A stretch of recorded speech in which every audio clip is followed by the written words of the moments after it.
नमस्कार. नर्मदे हर. माझी नर्मदा परिक्रमा .blogspot.com या संकेतस्थळाला वाहिलेल्या यूट्यूब चॅनलवर आपल्या सगळ्यांचं स्वागत. लेखांक 76वा. खलघाट आणि कठोऱ्याचा 11 लिंगी आश्रम. तो कानफाट्या गोसावी काटेकुटे, चिखल, दगड कशाचीही तमा न करता चालत गेल्याचं दिसत होतं. त्याचे उठलेले प्रत्येक पाऊल माझ्यासाठी प्रेरणादायी होते. त्याच्या ढांगा खूप मोठ्या होत्या. योग्य वयात वैराग्याची आग आतमध्ये लागलेली व्यक्ती कशी असू शकते हे त्याच्या रूपाने मी अनुभवत होतो. तो पुन्हा काही दिसला नाही. वाचकांना कानफाट्या गोसावी म्हणजे काय हे माहिती नसेल तर ते कळावे म्हणून एक प्रातिनिधिक गोसावीचं चित्र टाकलेलं आहे. हे नाथपंथीय साधू लोक कानामध्ये छिद्र करून मोठी लाकडी किंवा धातूची कडी कानात घालतात. योगी आदित्यनाथ हे देखील त्या अर्थाने कानफाटे गोसावी आहेत. हा मराठी भाषेतला एक प्रचलित शब्द आहे. काठावरचा रस्ता कठीण होता, परंतु अगम्य नक्कीच नव्हता. प्रत्येक पावलाला नर्मदा मैया तिची सुंदर सुंदर रूपे दाखवत होती. इथून पुढे खलघाट लागणार होता. महाराष्ट्रापासून इंदोरला जाणारा महामार्ग खलघाटवरूनच नर्मदा ओलांडतो. सियाराम बाबांच्या आश्रमात भेटलेले माऊली शिंदे त्यांच्या शिष्यांसोबत इथूनच नाशिकला चालत जाणार होते. इथे देखील मध्ये अनेक नद्या नाले नर्मदेला मिळत होते. ते सर्व सहज पार झाले. काठाने चालताना बरीच गावे मागे टाकत होतो. अनेक आश्रम, मंदिरे, महावृक्ष ओलांडत पुढे पुढे चाललो होतो. नर्मदेकाठी असलेले प्राचीन महावृक्ष हे केवळ झाडे नसून त्यांना ऋषीमुनींचा दर्जा दिला जातो. ते जुने तपस्वी आहेत अशी मान्यता असते. असे अनेक तपस्वी या भागात पाहिले. आपण बघतोय प्राचीन महावृक्ष आणि मागे खलघाटचा पूल आपल्याला दिसतोय. अशा वृक्षाखाली बसल्यावर एक वेगळीच ऊर्जा जाणवते. इथे सूक्ष्म रूपाने कोणी ना कोणी तपस्या करत आहे असा भास होतो. इथली स्पंदने वेगळी असतात. या भागात शिवलिंगे भरपूर सापडत होती. चांगली चांगली शिवलिंगे सापडायची, परंतु ती सोबत घेतली की पाठीवर ओझे व्हायचे.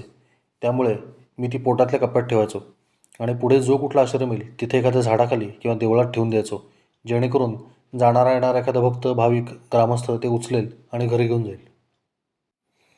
कधी कधी कोणाच्या तरी हातात ते देऊन टाकायचो. देण्यातला आनंद फार मोठा आहे.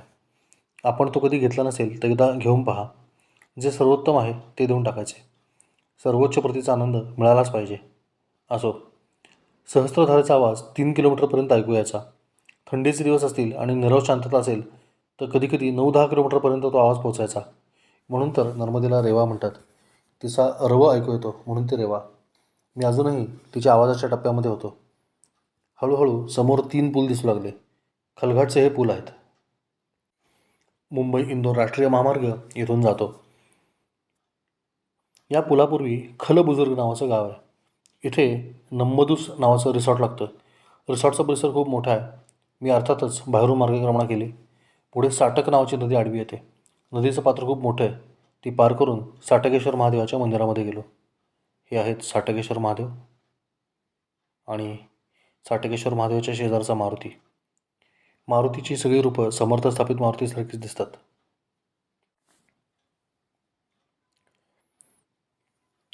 खलघाटचे पूल मोठे आहेत त्यामुळे लक्षात राहतात. इथून इंदोर साधारण 90-92 किलोमीटर आहे. पुलाच्या वर जायची गरज पडत नाही, खालूनच निघता येते. नर्मदा मातेमधील नावांचा आकार आता हळूहळू मोठा होऊ लागला होता. इथे पाणी खोल आणि पात्राची रुंदी जास्त असल्यामुळं नाव मजबूत आणि मोठी असणे आवश्यक होते. इथे नर्मदेच्या मध्यभागी एक दगडी स्तंभ आहे. याच्या आजूबाजूला वाळूचा बेटोचा टापू तयार झाला आहे. खलघाटच्या पुलावरून पाहिल्यावर हा आकार भारताच्या नकाशासारखा दिसतो. अर्थातच परिक्रमावासींना हे दृश्य पाहायला मिळत नाही, परंतु वाचकांसाठी संग्रहित चित्र सोबत जोडतोय. इथे काठावरून चालताना कठीण असे काही ओढे पार केल्यावर एक राम मंदिर लागले. मंदिरामध्ये स्थानिक ग्रामस्थ खूप सेवा करत होते. एक साधू महाराज तिथे राहत होते. म्हणजे त्यांचा वेश साधूसारखा होता, परंतु अजून ते पूर्णपणे साधू बनले नसावेत असे मला वाटले, कारण त्यांनी संपूर्ण दाढी आणि केस कलप लावून काळे केले होते. साधूला हे सर्व करण्याची गरज नाही. तसेच जटा देखील वाढवलेल्या नव्हत्या. कलप लावलेला कुठलाही मनुष्य दिसला की मला बेडगुरुजींचा तो श्लोक आठवतो. केले जरी कलप लावणी केस काळे, तारुण्यता तुनी कधी तरी का उफाळे, फसवूनी पूर्ण जगतास आणि स्वतःस, लाभेल का कधी कोणा गत यौवनांश. असो. त्यांच्याशी गप्पा मारल्यावर असे लक्षात आले की ते आयुष्यामध्ये थोडेसे दुःखी देखील होते, किंवा मी असे म्हणेन की पूर्णपणे सुखी नव्हते. परंतु परिक्रमावासींची मात्र सेवा ते अतिशय मनोभावे करायचे यात काही शंकाच नाही. इथे प्रजापती पितापुत्र पुन्हा एकदा मला भेटले. मी चहा आणि पोहे खाऊन पुढे निघालो होतो, परंतु प्रजापती पितापुत्र आल्यावर त्यांनी मला थांबवून घेतले आणि आमच्यासोबत जेवून पुढे जा असे सांगितले. दर्शनासाठी आलेल्या काही भाविकांनी उत्तम असे जेवण बनवून आम्हाला जेवायला वाढले. या भागाची काही छायाचित्रे आपल्या माहितीकरता सोबत जोडतोय. हे आहे खलघाट इथलं राम जानकी मंदिर.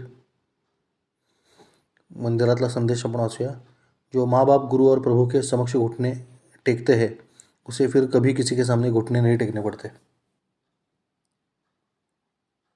सडक मार्गाने येणाऱ्या परिक्रमावासींना हे महाद्वार लागते. मी मात्र अतिशय कठीण असा गटारोज असलेला एक ओढा ओलांडून आश्रमात चढून वर आलो होतो. मंदिरातले हनुमानजी, भारताचा जो आकार नर्मदा पात्रामध्ये उठला आहे तो आकार,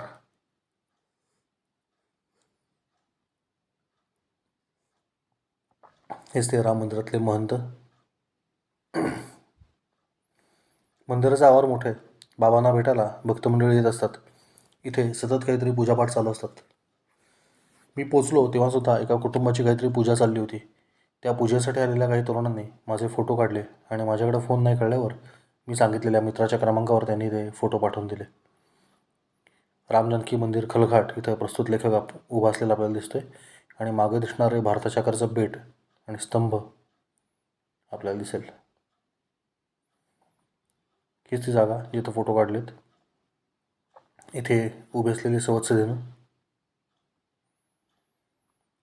मागे खलघाट, मुंबई इंदोर महामार्गाचा पूल दिसतोय. माझा कमंडूर आपण बघू शकता.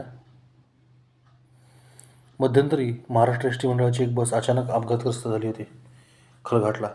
ती याच पुलावरनं खाली पडली होती आणि मध्ये जो जाडखांब दिसतोय ना, हा बरोबर या ठिकाणी खाली जे दगड दिसत आहेत त्याच्यावरती ती एस टी पडली होती. दुर्दैवी अपघात झाला होता ती ही जागा. परिक्रमावासींचे फोटो आणि परिक्रमावासींसोबत फोटो काढण्याचा आनंद नर्मदा काठावर अनेक जण घेत असतात. त्याचा लाभ मला या लेखनाला अधिक आकर्षक आणि स्वीकारार्ह बनवण्यासाठी निश्चितपणे होतोय. या फोटोत तुम्हाला माझं वजन बऱ्यापैकी कमी झालं आहे असं लक्षात येईल. राजेश प्रजापती आणि तनय यांच्याकडे मोबाईल फोन होता, त्यामुळे त्यांनी देखील माझ्यासोबत सेल्फी काढून घेतला, जो अलीकडे परिक्रमा झाल्यावर मला मिळाला. तो हा सेल्फी याच आश्रमात काढलेला. विशाखापट्टणम इथून परिक्रमासाठी आलेले राजेश प्रजापती आणि तनय प्रजापती. सध्या राजेश दिल्ली NCR इकडे असतो. तनयचे वाराणसीमध्ये शिक्षण चालू आहे. प्रस्तुत लेखकाचा दंड साधू लोकांना का आवडायचा ते तुम्हाला या चित्रातला दंड पाहिल्यावर लक्षात येईल. अतिशय चांगल्या प्रकारचा हा दंड होता. शंकर महाराज अमरावती यांचा दंड. आश्रमातल्या महंतांनी जाताना आश्रमाचा शिक्का वहीमध्ये मारून दिला. ही अक्षरं थोडी पुसट आहेत, पण काय लिहिले वाचून दाखवतो. तपोभूमी, प्राचीन श्रीराम मंदिर, नर्मदा तट, महंत खलबुजुर्ग श्री श्री 1008 श्री बालकदासजी महाराज, अध्यक्ष षटदर्शन रेवा मंडल, खरगोन, मध्य प्रदेश. हा दिवस होता 9 मार्च 2022चा, परिक्रमेतला 66वा दिवस. रस्ता मार्गाने चालणारे परिक्रमावासी सुमारे 2 तास उशिरा इथे पोहोचले. निघताना सर्वजण मला सांगायचे की रस्त्याने अंतर कमी पडते, परंतु दर मुक्कामी हे सिद्ध व्हायचे की काठाने चालणारच लवकर पोहोचतो. इथे पूल ओलांडल्याबरोबर आळंदीमधील वारकरी मंडळींकडून चालवला जाणारा एक आश्रम आहे. इथं मी थांबलो नाही, परंतु परिक्रमा झाल्यावर मध्यंतरी खलघाटचा पूल गाडीने ओलांडताना या आश्रमामध्ये आवर्जून थांबलो होतो. तेव्हा परिक्रमावासींचे दर्शन देखील झाले. खूप आनंद वाटला होता. त्यावेळेचे फोटो टाकत आहे. हे फोटो 2023च्या मार्गशीर्ष महिन्यामध्ये काढलेले आहेत. हीच ती सद्गुरू जोग महाराज अन्नपूर्णा आश्रम धर्मशाळा आळंदी देवाची यांच्याद्वारे संचलित. यहाँ पर परिक्रमावासियों का भोजन एवं ठहरने की व्यवस्था की जाती है. सेवक कुणाल पाटील म्हणून आहेत आणि त्यांचा फोन क्रमांक इथे दिला आहे. अलीकडच्या काळात पुन्हा एकदा खळघाटच्या काठावर जाऊन नर्मदा तटाचं अवलोकन करताना प्रस्तुत लेखक आपण बघताय. सोबत एक मित्र आणि मग मैयाचं विस्तीर्ण पात्र. अलीकडे महादेवाची पिंड आहे. याच काठावरून 9 मार्च 2022 रोजी चालत गेलो होतो. 30 नोव्हेंबर 2023 रोजी काढलेलं हे चित्र आहे. खाली जोग महाराज आश्रम दिसतोय. हा फोटो पाहिल्यावर तुम्हाला काठावरचा रस्ता साधारण कसा याचा अंदाज येईल. मैयाचं विस्तीर्ण पात्र. नर्मदे हर, नर्मदे हर, अथांग नर्मदा मैया. केवढं मोठं पात्र आहे बघा इथे. जोग महाराज आश्रमाचा घाट आपण बघतोय. इथून पुन्हा एकदा किनारा पकडला. या आश्रमामध्ये गेलेलं असताना आश्रमात येणाऱ्या परिक्रमावासींचा एक व्हिडिओ माझ्या मित्राने घेतला होता. तो आपण आपल्या यूट्यूब चॅनलवर बघू शकता. पुढे खलटाका किंवा टाकाखल नावाचं गाव लागतं. इथं रामाचं मंदिर आणि शिवमंदिर आहे. एक छोटा आश्रमसुद्धा आहे. हे सगळं पाहत पुढे निघालो. हा खलटाक्याचा खडकाळ किनारा आपण बघतोय. पाणी चढत उतरत असल्यामुळं किनारा गाळाने भरलेला आहे. त्यामुळे चालताना थोडंसं जपून चालावं लागतं. अशी मोठी झाडं दिसली की तिथं शक्यतो एखादा आश्रम असतोच. किनाऱ्यानं चालत चिंचली नावाचं गाव गाठलं. इथं एक खूपच खोल आडवा नाला आल्यामुळं नाईलाजास्तव या गावात जावं लागलं. हाच तो आडवा आलेला नाला. पार करणं किती कठीण आपल्याला लक्षात येईल नकाशा पाहिल्यावर. वाटेमध्ये लागलेलं एक हनुमंताचं बालरूप.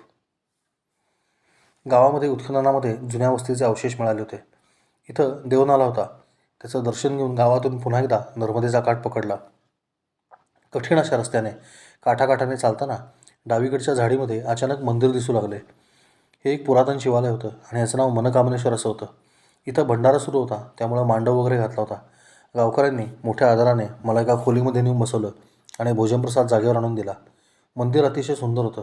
आजूबाजूला गर्द झाडी होती. परिसरातील नागरिकांची उत्सवामुळे गर्दी झाली होती. या मंदिरातील शिवलिंग थेट ममलेश्वरासारखं किंवा अमलेश्वरासारखं होतं. साक्षात प्रतिरूपच. आपण बघू शकता या नकाशात. मनकामनेश्वर मंदिरापर्यंत जाताना नर्मदा मातेच्या अगदी काठाने चालताना प्रचंड झाडी लागते. वरवर पाहता मार्ग नसेलच वाटतं, परंतु एका पावलाची पायवाट सगळीकडे आहे. अशा झाडीतून थोडं जपून चालावं लागतं इतकंच. मी जपून चालण्यापेक्षा नाम जपून चालायचो आणि कठीण टापू सहज पारून जायचा. हे मनकामनेश्वराचं सुरेख असं मंदिर. मंदिर पुरातन आहे, परंतु आत्ता जे बांधकाम दिसतंय ते अलीकडच्या काळातलं आहे. ही मनकामनेश्वराची पिंडी जी अमलेश्वराची प्रतिकृती आहे. हिचं दर्शन घेतल्यानं आपल्या मनोकामना पूर्ण होतात असा सगळ्या लोकांचा विश्वास आहे. त्यामुळे आपण हिचं दर्शन घ्यावं. आपल्या मनकामनेश्वर निश्चितपणे पूर्ण करतील. ओम मनकामनेश्वराय नमः. ओम नमः शिवाय. याच धर्मशाळेमध्ये बसून मला भोजनप्रसाद दिला गेला. समोर जे बांधकाम दिसतंय. इथून पुढे मैया अतिशय सुंदर असं एक वळण घेते. वळताना तिच्यामध्ये एक बेट तयार होते. या बेटावर परिक्रमावासी जाऊ शकत नाहीत, परंतु इथे असलेलं प्राचीन शिवालय प्रसिद्ध आहे. आपण बघू शकताय की एखादी उभी रेष मारल्यासारखं हे बेट नर्मदेच्या उदरामध्ये निर्माण झालेलं असून त्याच्या टोकावर बिल्वामृतेश्वर महादेवाचं मंदिर आहे आणि बाकी या बेटावर घनदाट झाडी आहे. जाता येत नाही. मनकामनेश्वर मंदिरापासून ग्यारलिंगी आश्रमापर्यंत जाण्याचा किनारा मार्ग बऱ्यापैकी खडतर आहे. हे नकाशा पाहिल्यावर तुमच्या लक्षात येईलच. आपल्या अस्थी देऊन पृथ्वी वाचवणारे दधीची महामुनी इथं राहायचे. ही त्यांची तपस्थळी असून इथं त्यांची आणि त्यांच्या पत्नीची समाधी देखील आहे. हे मी तुम्हाला सांगतोय बिल्वामृतेश्वर महादेवाच्या बेटाबद्दल. हे बिल्वामृतेश्वर महादेवाचं मंदिर आपण बघतोय. परिक्रमावासींना इकडे जाता येत नाही. दधीची ऋषींनी पूजन केलेला बिल्वामृतेश्वर महादेव. जर आपण आकाशातनं पाहिलं तर घनघोर जंगलाच्या मधोमध हे मंदिर आहे. कितीही मोठा पूर आला तरी हे मंदिर जलमग्न होत नाही असा हा पूर्णपणे हिरवागार टापू आपण बघू शकताय. दधीची ऋषींनी वज्र बनवण्यासाठी आपली हाडं याच बेटावर दान केली होती. अज्ञातवासाच्या काळात पांडव देखील या बेटावर राहिलेले आहेत. म्हणूनच धर्मराजावरून समोरच्या गावाला धर्मपुरी असं नाव पडलं आहे. या बेटावर दत्तात्रय आणि नर्मदा माता यांची देखील मंदिरं आहेत. परिक्रमेदरम्यान या बेटावर जाता येत नसले तर हे एक पवित्र तीर्थस्थान मानले जाते, त्यामुळे त्याची अधिक माहिती दिली असो. पुन्हा आपल्या काठावर येऊयात. या भागामध्ये नर्मदेच्या काठावर दगडगोटे खूप सापडतात.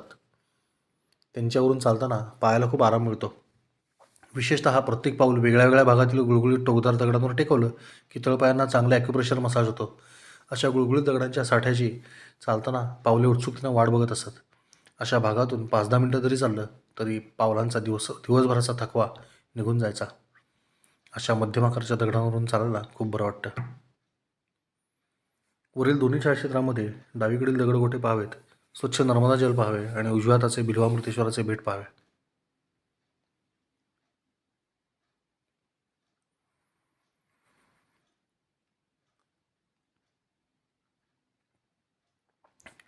कठोरा गावचा घाट आपण बघतोय. यानंतर कठोरा गावाचा छोटासा घाट लागला. गावाकडे न जाता तसाच सरळ गेलो. इथे 2-3 केवळ चहा पीत बसले होते. त्यांनी मला छोट्या कागदी कपात गार झालेला चहा पाजला आणि पुढे ग्यारलिंगी नावाचं स्थान असून तिथे साधूंसाठी आश्रम असल्याचं मला सांगितलं. जिथे नर्मदामाई डावीकडे वळत होती त्या ठिकाणी खोल पात्राच्या आतमध्ये 11 स्वयंभू शिवलिंग आहेत. त्यामुळे या स्थानाला ग्यारलिंगी असे नाव पडले असे त्यांनी मला सांगितले. इथे समोर धर्मपुरी गाव होतं. इथे अर्थात समोरच्या तटावर कुब्जा नावाची नदी नर्मदेला येऊन मिळत होती. हिलाच खुज नदी असं सुद्धा नाव असल्यामुळं अलीकडच्या काठावर खुजावा नावाचं गाव आहे. इथे दक्षिण तटावर 2 देवनाले नर्मदार्पण होत होते. या 11 शिवलिंगांपैकी 11वं लिंग ओंकारेश्वराचा मोठा भाऊ मानलं जाई. त्यामुळे हे स्थान अतिशय पवित्र होतं. समोरच्या तटावरून नावेने या बेटावर येणाऱ्या लोकांची सतत वर्दळ दिसायची. काठाकाठाने चालत मी ग्यारलिंगी आश्रम शोधू लागलो. उंच एका टेकाडावर झेंडा दिसला म्हणून वर गेलो. डावीकडे एक जुनी पुराणी इमारत होती. उजवीकडे एक बैठा आश्रम दिसला. दोन्हीकडून मला नर्मदेहरचा पुकारा झाला. बालकदास महाराज या नावाने 2 साधू 2 वेगळे आश्रमचे इथे चालवत होते. मी आधी जुन्या इमारतीमध्ये गेलो.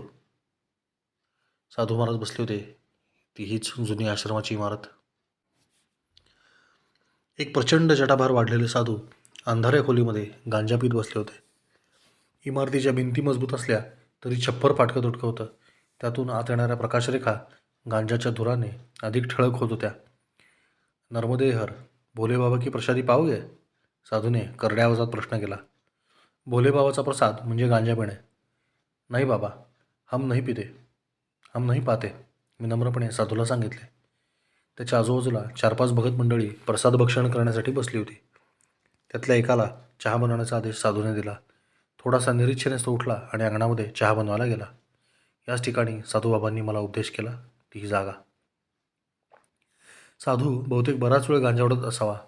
त्याची ब्रह्मानंदी टाळी लागली होती.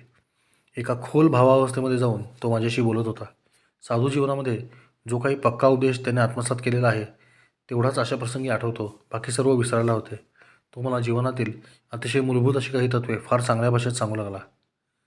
देख बेटा, तू नर्मदा माई की परिक्रमा कर रहा है.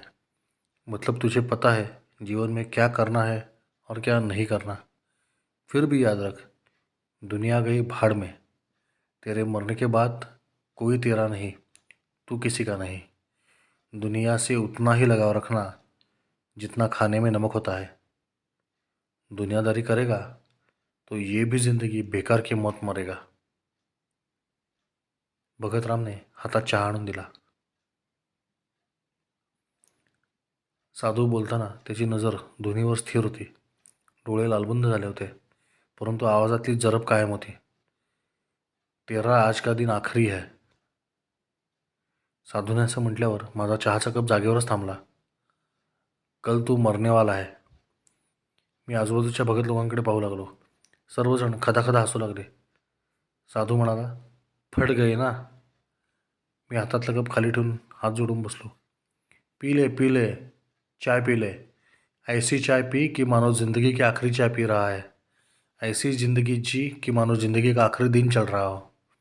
साधूने बोलता बोलता मला आयुष्यातील अतिशय मोलाचा उपदेश देऊन टाकला आणि स्वतः त्या गांजाचा एक असा झुरका मारला की जणू काही हा त्याच्या जीवनातला शेवटचा झुरका असावा.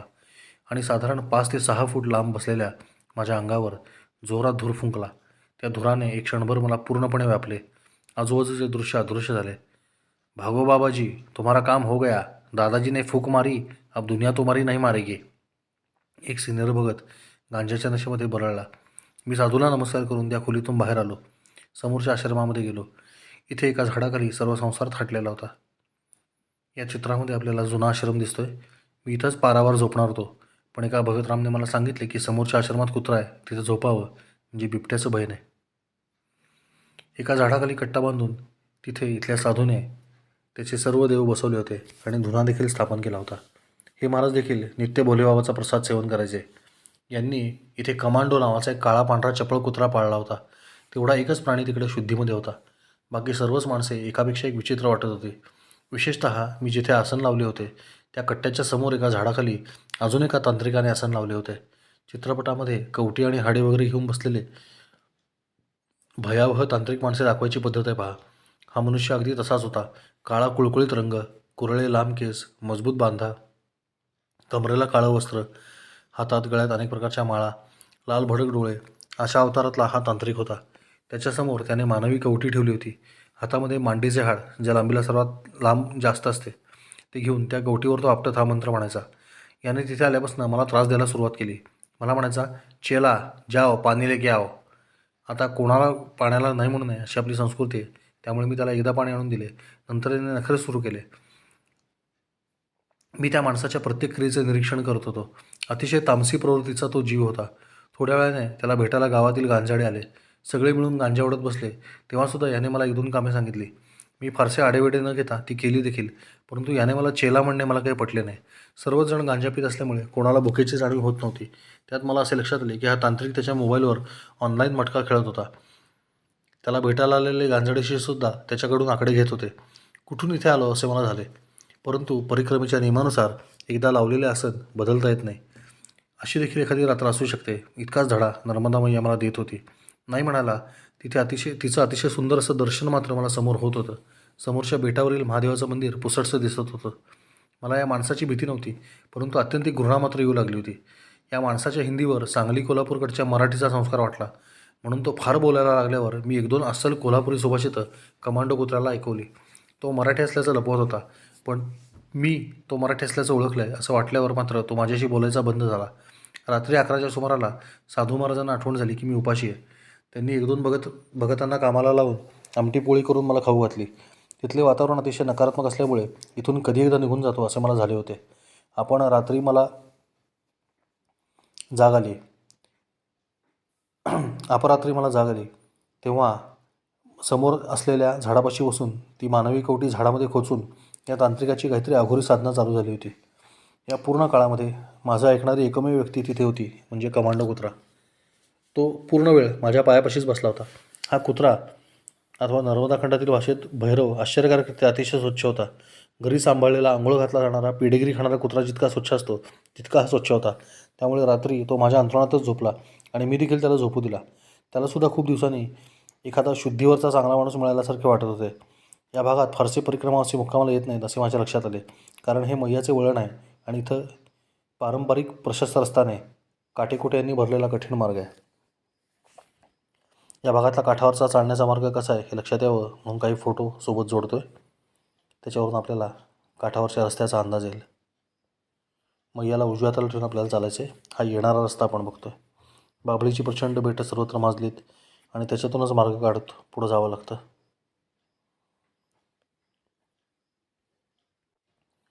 किनाऱ्याचा मार्ग हा असा असल्यामुळं बहुतांश परिक्रमावासी या मार्गाने जात नाहीत. परंतु सत्य असत्यासी मन केले ग्वाही मानियले नाही बहुमता या तुकोबारायांच्या उक्तीप्रमाणे काठाकाठाने मार्गक्रमणा सुरूच ठेवली. मी झोपलो होतो तिथून समोरचं बेट, त्याच्यावरचं बिल्वामृतेश्वर महादेवाचं मंदिराकडे जाणारा घाटमार्ग असं सगळं दिसत होतं. मध्य प्रदेश काँग्रेसचे सर्वेसर्वा दिग्विजय सिंगजी यांच्या पायी परिक्रमेदरम्यान या आश्रमामध्ये आवर्जून येऊन गेल्याचं आत्ता गुगलनं कशा पाहिल्यावर मला कळलं. त्यांच्या स्वागतासाठी लावलेली कमान आणि लाल बाणाच्या खाली उभे असलेले दिग्विजय सिंग आपल्याला दिसत आहेत.